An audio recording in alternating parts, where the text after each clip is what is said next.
Bulletin का आगाज करेंगे और आगाज में आपको बताएं, एमक्यूएम कराची में फसादात कराना और अपने बानी के जमाने में ले जाना चाहती है। किसी गलत फहमी में ना रहे, अब वैसे हालात पैदा करने की इजाजत नहीं देंगे।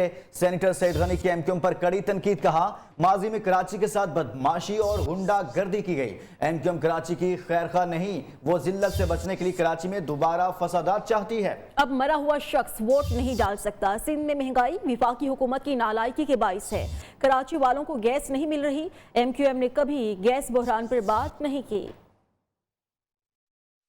कानून को और उसके अंदर बेहतरी आने के बावजूद उसको मनफी अंदाज में पेश करके सूबा सिंध के अंदर नफरतें पैदा करने की कोशिश करना, लिसानी फसादात कराने की कोशिश करना, लोगों को आपस में लड़ाने की कोशिश करना, कराची को एक मरतबा फिर अल्ताफ हुसैन के वक्त का कराची बनाने की कोशिश करना, ये ऐसी चीज़ है जिस पर हम कोशिश कर रहे हैं कि ये अमल ना हो। ये बेचारे परेशान हैं कि कराची में वो हालात कैसे पैदा हों जब ये दोबारा अपने बैलेट बॉक्सेस को भरें। कराची में वो हालात कैसे पैदा हों जब कराची का आदमी वोट डालने जाए तो कहे भाई आपका वोट डल गया है। कराची में वो हालात अब नहीं हैं। ये कराची शहर को फिर हाईजैक करना चाहते हैं अपने गन पॉइंट के ऊपर।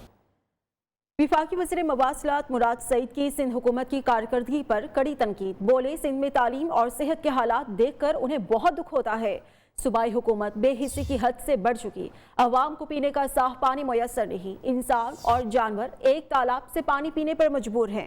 मुराद सईद ने कहा, वज़ीर आज़म के विजन के मुताबिक नौजवानों के आगे बढ़ने से पाकिस्तान तरक्की करेगा। स्टार्टअप शोबों में मुल्क के नौजवान कमाल महारत रखते हैं। नौजवान मेहनत करें तो IT सेक्टर की बरामदात से मईशत को मुस्तहकम किया जा सकता है। सिंध भी पाकिस्तान का हिस्सा है। इंसान और जानवर एक ही तालाब से पानी पीते हैं। ये मनाजिर मैंने देखे।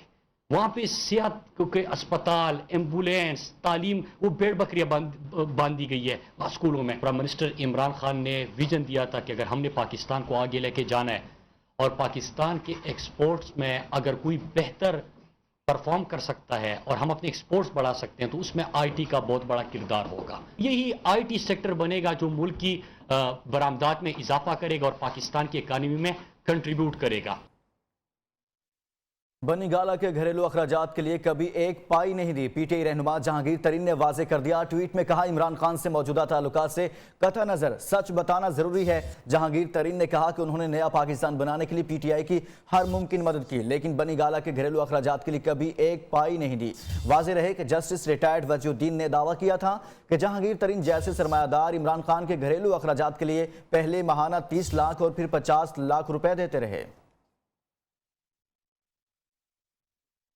वज़ीर आज़म इमरान खान की सदारत में अफगानिस्तान की सूरत हाल और अमनो अमान पर इजलास। विफाकी वज़रा और अस्करी हुकाम भी शरीक हैं। अफगानिस्तान के साथ साथ मुल्क में अमनो अमान और सानहा सियालकोट पर भी मुशावरत की जा रही है। मुल्क की अमनो अमान की सूरत हाल पर भी गौर किया जा रहा है। मुशीर खजाना शौकत तरीन भी इजलास में मौजूद हैं। शाकिर अब्बास से हमारे साथ मौजूद हैं, तफसीलात जानेंगे। शाकिर, बताइएगा मजीद कौन इस इजलास में मौजूद हैं और इस इजलास की कार्रवाई अभी तक की क्या है? देखिए, इंतहाई अहमियत का हमल ये आला सतही इजलास है जो वज़ीर आज़म की ज़ेर सदारत वज़ीर आज़म हाउस में हो रहा है, जिसमें अहम वफाकी वज़रा और आला अस्करी हुक्काम शरीक है। मुशीर खजाना शौकत तरीन, वज़ीर दाखिला शेख रशीद अहमद भी इस इजलास में। अफगानिस्तान की जो सूरत हाल है उस पर वज़ीर आज़म को ब्रीफिंग दी जा रही है और इसके साथ साथ जो मुल्की अमन अमान की सूरत हाल है उस पर खुसूसी ब्रीफिंग शेख रशीद की जानिब से दी गई है। अफगानिस्तान की मौजूदा सूरत हाल पर हुकूमती इकदाम क्या हो सकते हैं, बॉर्डर को किस तरह से मज़ीद महफूज किया जा सकता है, उस पर गुफ्तगू हो रही है। और साथ ही इसी इजलास के साथ ही अब अपेक्स कमेटी का जो अपेक्स कमेटी बराए अफगानिस्तान है उसका भी इजलास जो है वो शुरू हो चुका है और उसमें OIC वज़रा ख़ारजा इजलास पर भी हुकूमत अमली पर मुशावरत होगी और पाक अफगान बॉर्डर सूरत हाल और अफगानिस्तान की जो इमदादी सरगर्मी है, मुल्क की अमन अमान की सूरत हाल भी ज़ेर गौर है। शुक्रिया आपका शाकिर। कारोबार के लिए विफाकी हुकूमत और बैंक से 1 करोड़ रुपए का कर्ज बगैर जमानत मिलेगा। 40 से 60% तक नुकसान हुकूमत और बैंक बर्दाश्त करेंगे। कारोबार के लिए आसान इकसात पर जमीन दी जाएगी। विफाकी काबीना ने SME पॉलिसी मंजूर कर ली। विफाकी वजीर सनत पैदावार खुसरो मुख्तार का कहना है, नए कारोबार शुरू करने वालों को NOC के लिए दफ्तरों के चक्कर नहीं लगाना पड़ेंगे। टैक्स पेयर्स के लिए कर्जों की शराइत आसान की हैं। खुसरो मुख्तार ने मजीद कहा कि कराची के अवाम को तनहा नहीं छोड़ेंगे। कारोबार करने वाली खवातीन को टैक्स में 25% छूट देने का ऐलान भी किया। 96 लाख खानदान और 10,000 से ज्यादा किरियाना स्टोर्स वज़ीर-ए-आज़म के राशन रियायत प्रोग्राम में रजिस्टर्ड हो चुके हैं। वफाकी वज़ीर इत्तलात फवाद चौधरी का ट्वीट, कहा वज़ीर-ए-आज़म के राशन रियायत प्रोग्राम में रजिस्टर्ड होने वालों की तादाद में मुसलसल इजाफा हो रहा है। प्रोग्राम के जरिए 2 करोड़ खानदान आटा, दाल और घी पर 30% रियायत हासिल करेंगे। प्रोग्राम में 7 लाख किरियाना स्टोर्स 120 अरब की सब्सिडी खानदानों को देने का जरिया बनेंगे। 100% महंगाई करके 30% रियायत का झूठ कौम के साथ संगीन मजाक है। फवाद चौधरी का अद्वियात की कीमतों में इजाफे को मामूली करार देने का बयान बेहिसी है। तर्जुमान नून लीग मरियम औरंगजेब की हुकूमत और वफाकी वज़रा पर तनकीद, कहा कौम महंगाई से मर रही है लेकिन हुकूमत को कोई फर्क नहीं पड़ता। वज़ीर आज़म इमरान खान इस्तीफा देंगे तो आवाम को फर्क जरूर महसूस होगा।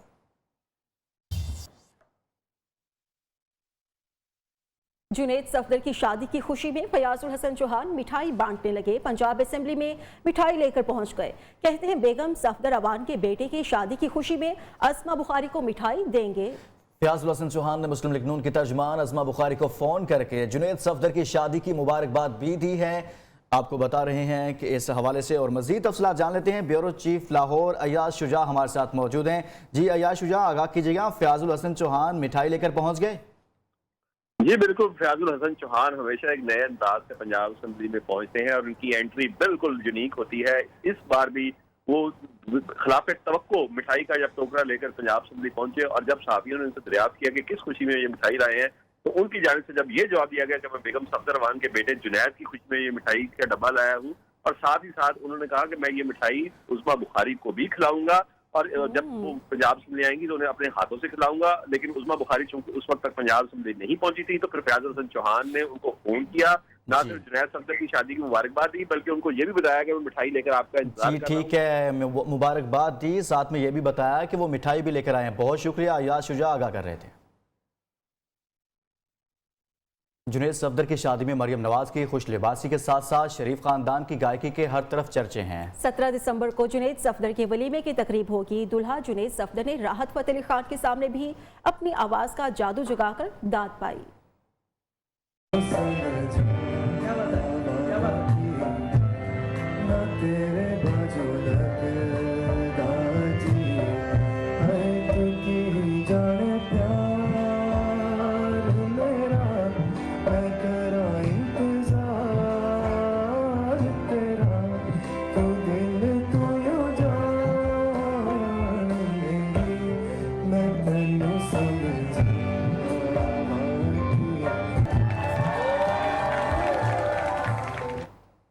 मुस्लिम लीग नून के रहनुमा अता तारड़ इस वक्त मीडिया से गुफ्तगू कर रहे हैं। कोई मैं आपकी तरह नहीं हूँ, कुछ तरबियत भी होती है, कुछ मामलात भी होते हैं। बहरहाल मैं ज़्यादा रोशनी नहीं डालना चाहता, आपको इतनी इंपॉर्टेंस देने की मुझे कोई ज़रूरत नहीं है। तो अल्लाह ताला के फजल से राणा मोहम्मद सलीम साहब इंशाअल्लाह वाज़े बरतरी से कामयाब होंगे। तमाम ट्रेंड्स, तमाम सर्विस इनके हक में हैं और हमें पूरी उम्मीद है कि इंशाअल्लाह वाज़े बरतरी शेर की कल निकलेगी खानेवाल से। बहुत शुक्रिया।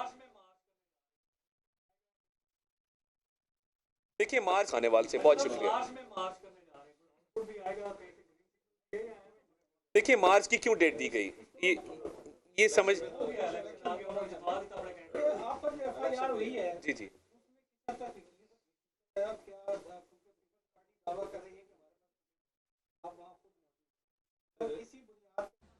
उसका फ़ायदा क्या होता है? जब मैंने 8-9 साल अमेरिका में पढ़ाया, $30,000 से काम शुरू किया साल का, $3 लाख साल तक पहुंच गया। इतने पैसे आना शुरू हो गए कि मुझे पता न लगा अब खर्च कहाँ करूँ। तो क्योंकि मुझे वो लोग याद थे, मुझे याद आया कि उनका हक है मुझे वापस जाना। उसी टाइम मुझे प्राइम मिनिस्टर ने कहा कि आप यहाँ आएँ, आपकी यहाँ ज़रूरत है। मैं यहाँ आया, लेकिन उस टाइम मुझे नहीं पता था कि मुझे वो काम कौन सा देंगे। अब काम ऐसा देते हैं कि जिसमें आधे लोग जो दूसरी पार्टी से हैं वो शदीद नफरत करते हैं, जो मेरी पार्टी से वो शदीद प्यार करते हैं। तो काम बड़ा डिफ़िकल्ट है। तो इसलिए एक तो अपनी कामयाबी में अपने वालिदैन को, अपने बचपन के दोस्तों को, अपनी दादी नानी, मोहल्ले के उन लोगों को कभी मत भूलिए। और अगर आप मार्जिनलाइज इलाके से हैं तो इस पर फ़ख्र कीजिए। मुझे पूरी ज़िंदगी फ़ख्र रहा कि मैं एक गाँव से था। मुझे पूरी जिंदगी फख्र रहा कि मैं ऐसे एरिया से था जहां पर बहुत सारे लोग वहां नहीं पहुंच सकते थे, जहां उन सब की मदद से मैं पहुंच सका। लेकिन बात सिर्फ फख्र करने से पूरी नहीं होगी, बात होगी जब वापस जाके हम वहां कुछ कंट्रीब्यूट करना चाहें।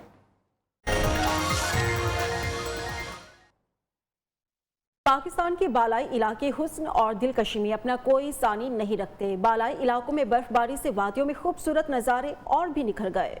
पहाड़ और सड़कें सफ़ेद नजर आने लगी। सड़कों पर फिसलन हादसा का बायस बन गई। एबटाबाद में गाड़ी खाई में गिरने से 2 अफराद जाँ बहक, 3 शदीद जख्मी हो गए। खैबर पख्तूनख्वा और कश्मीर में बारिश बर्फबारी से सर्दी की शिद्दत में इजाफा।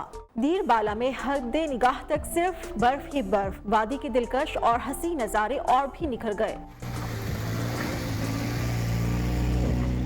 सयाहों ने कहा है कि वो मौसम और नज़ारों से खूब लुत्फ अंदोज हो रहे हैं। एबटाबाद में बर्फबारी के बाद सड़कों पर फिसलन, हरनोई के करीब गाड़ी खाई में जा गिरी। हादसे में 2 अफराद जाँ बहक हो गए जबकि 3 शदीद जख्मी हुए। गुज़श्ता 24 घंटों के दौरान लेह -12, ज़ियारत -10, कल्लात -9, कालाम -8, स्कर्दू कोयटा में दर्जा हरारत -7 डिग्री सेंटीग्रेड रिकॉर्ड किया।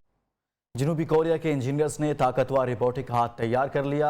अजो यूनिवर्सिटी के इंजीनियर्स के मुताबिक हाथ में 20 जोड़ हैं जो 15 डिग्री तक खुलकर किसी भी चीज़ को आसानी से उठा सकते हैं। ये हाथ चिमटी के साथ सर्किट बोर्ड पर कंप्यूटर की छोटी सी चिप्स रखकर इलेक्ट्रॉनिक्स समेत मुख्तलिफ शोबों में मदद करने की सलाहियत भी रखता है। अमेरिका में नई तारीख रकम हो गई। अमेरिकी ऐवान नुमाइंदगान में इस्लामोफोबिया के